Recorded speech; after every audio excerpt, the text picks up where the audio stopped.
This is an exercise called Mastering the Art of Doing Nothing, or otherwise known as Sit on the Dog. And so this is why she has the house line on. There's a couple of things that happen here.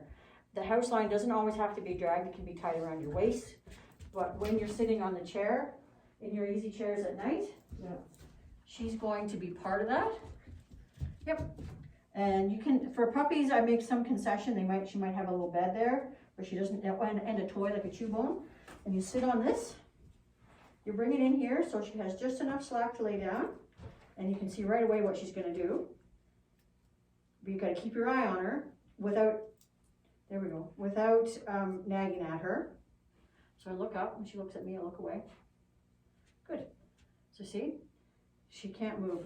Eventually we're gonna change this collar too. It looks like it's more like a cat collar. It's not gonna be strong enough. Actually we probably can use the one we got now. When we got our home, it was way too big. Oh yeah. So tiny. But yeah, we should we look and see can. what fits now.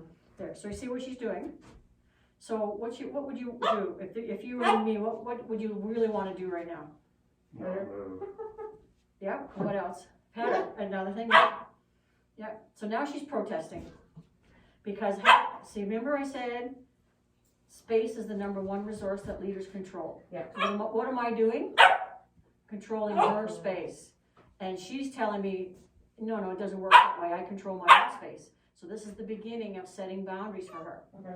And you can be watching TV. The only thing that I would suggest you not do in this exercise is something that requires your undivided attention, like a conference call or a computer thing or something. But you can do what I call monkey brain stuff, like delete a bunch of emails or something that that you could quit in a heartbeat if you needed to, if she peed or puked or something. So what you want to do is wrap this around your leg and give her just enough slack to lay down. She pulled that out on me, so just a bit too much, so I'm going to tighten it up again, so that you don't have to have your hands on the leash at all. And then you just sit here, and I do this in my lazy boy chair, so I tilt it back, and I don't care if she goes underneath, but I tilt it back. Her job is to find her own comfort. And you have to limit how much space she has, because if you don't, she'll be all over the place. And if it gets tight, it's up to her to figure out how to make it loose, not you. As long as you know that she's going to just be able to lay down and put her head on the ground. So the goal of this game is to teach her that so remember we talked about status being on the same level? Well, now the status is different because your eyes are up here and her eyes are down there, and that's why you have to ignore her. Because what she will learn in her doggy brain, this is doggy think, this is not human think, that, oh, well, there's the boss up there.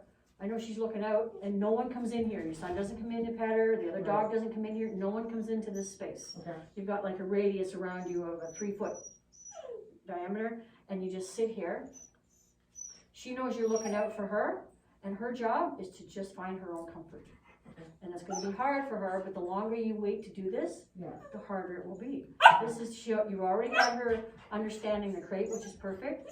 Then this is the next level where she understands she can't invade your personal space. But now what we're doing is we're sharing space with rules.